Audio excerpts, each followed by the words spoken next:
Mereka tabur kimia-kimia beracun dalam tubuh kita. Muncullah penyakit-penyakit yang tidak pernah ada di Alkitab, termasuk kanker. Semakin banyak nama penyakit, semakin banyak nama obat. Semakin kaya mereka, dan sekarang duitnya untuk menghancurkan kita. Bapak ibu cari uang, kembali kepada mereka. Saya buka sekarang ini ya, karena banyak di antara kawan-kawan saya meninggal karena permainan ini. Dan rata-rata yang kena jantung, yang disebut sudden death. Iman, pengharapan, dan kasih. Yang terbesar apa? Kasih. Kasih yang terbesar adalah apa?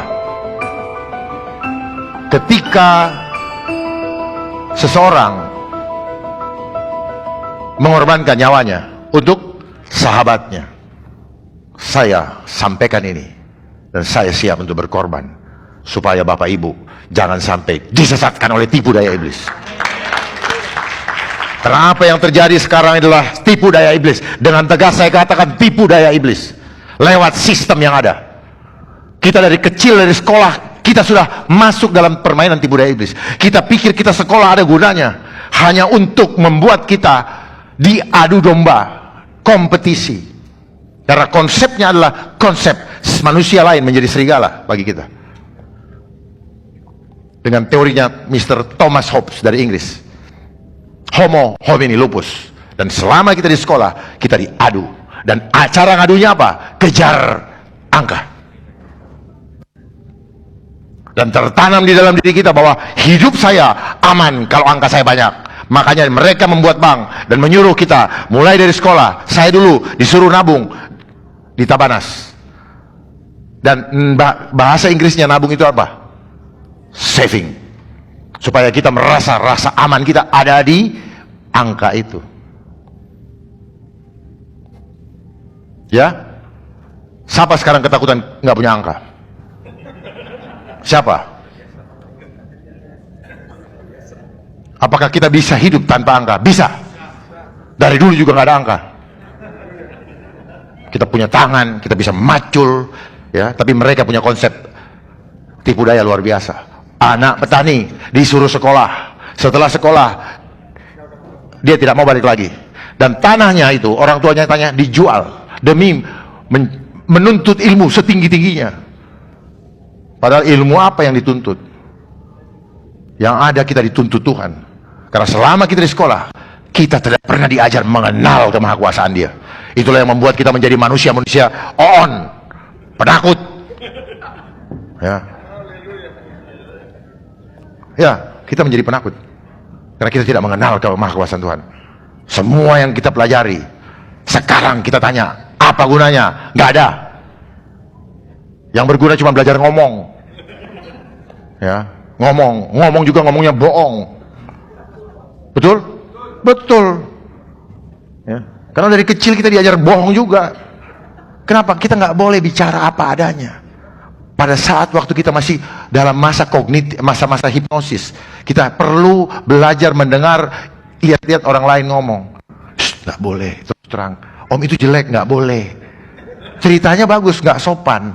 Tetapi dari situ terjadi deception. Anak-anak kecil belum paham, sehingga dia bilang, oh nggak boleh terus terang. Dimarahin. Udah, besok-besok saya nggak mau terus terang. Ini nama orang tuanya. Kenapa? Orang tuanya pun korban daripada doktrin sistem. Ya, sadar itu. Makanya kita jadi pembohong. Selama tidak bisa dilihat mata oleh orang, kita boleh bohong. Makanya hukum-hukum gitu. Gimana caranya nggak kelihatan mata orang, nggak bisa dibuktikan secara material. Gitu. Padahal yang membuat kita menjadi pembohong adalah roh. Makanya kita jadi materialistis, percaya dengan material yang kelihatan mata. Itulah imannya manusia dunia. Dia percaya kalau dia melihat. Tetapi iman anak-anak surgawi, dia percaya dan dia melihat. Amin. Coba buktikan itu. Ya. Praktek 5 roti dan 2 ikan sudah tidak pernah dipraktekkan lagi oleh kita semua. Boro-boro praktekin. Percaya aja enggak. Ya kan? Sehingga apa? Kita kalau makan perlu uang. Iya perlu uang. Sekarang gara-gara dibikin sistemnya begitu. Coba sekarang kita giring, dulu ada minyak tanah, sekarang digiring ke gas. Habis gas suruh listrik, mati lu. Kenapa? Tubuh kita itu penuh dengan listrik. Ya. Listrik supranatural yang membuat kita hidup. Saya bisa begini, tidak pernah dicas sama seperti handphone, nggak ada kabel. Sadar nggak itu? Bersyukur setiap saat karena kita dicas dari surga. Kalau saya bicara seperti ini semua, saya dicas dari sana. Makanya saya punya energi nggak habis, kecuali dia suruh pulang. Dan yang bisa menghentikan apa yang saya sampaikan hanya dia yang menyuruh saya bicara. Dan mulutku adalah loudspeakernya suara hati Tuhan. Pakailah mulut kita semua sebagai loudspeaker suara hatinya Tuhan. Lalu bagaimana kita bisa menjadi loudspeaker suara hatinya Tuhan kalau mulut kita dibungkam? Sampaikan kebenaran, berapapun harganya. Jadi speaker yang ada di sini, teknologi ini belajar dari tubuh manusia berinteraksi dengan Tuhan. Ini nggak menyentuh, tapi bisa. Ini pakai frekuensi. Seperti itulah roh bekerja. Jangan Bapak Ibu bicara roh tapi nggak mengerti mekanismenya seperti apa. Dukun santet orang, dia pakai frekuensi. Saya berbicara di sini ada frekuensi yang Bapak Ibu bisa rasakan. Bergetar dia, itu adalah virus. Sama dosa. Dosa itu menjalar dari satu orang.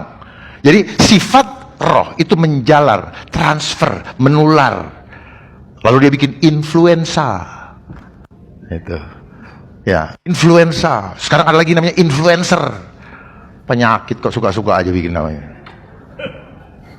Dia pikir kebohongan mereka nggak ketahuan. Anak-anak Tuhan tidak bisa dibohongin. Anak-anak Tuhan bisa memecahkan tipu daya iblis. Dia main kode. Contoh, leukemia, leukosit yang diracunin sama kimia. Jangan ini semua. Cancer, cari Alkitab nggak ada. Malah di Alkitab itu bahasa Inggrisnya canker itu apa? Karatan. Ya. Jadi Bapak Ibu yang terintimidasi kena kanker lah apa, nggak ada. Justru penyakit yang itu datangnya dari apa? Dari kimia yang pernah masuk ke dalam tubuh Bapak selama Bapak hidup. Akhirnya kita mukanya gampang keriput, ya, dan sebagainya. Apa sebenarnya yang dimaksud dengan tubuh Kristus? Yohanes 14 ayat 25 sampai 28. Nah ini, apa sebenarnya? Semua itu kukatakan kepadamu selagi aku berada bersama-sama dengan kamu. Artinya apa? Ini tubuh jasmani, ya. Tetapi penghibur, yaitu Roh Kudus yang diutus oleh Bapa dalam namaku, dialah yang akan mengajarkan segala sesuatu kepadamu dan akan mengingatkan kamu akan semua yang telah kukatakan kepadamu. Jadi tubuh Kristus adalah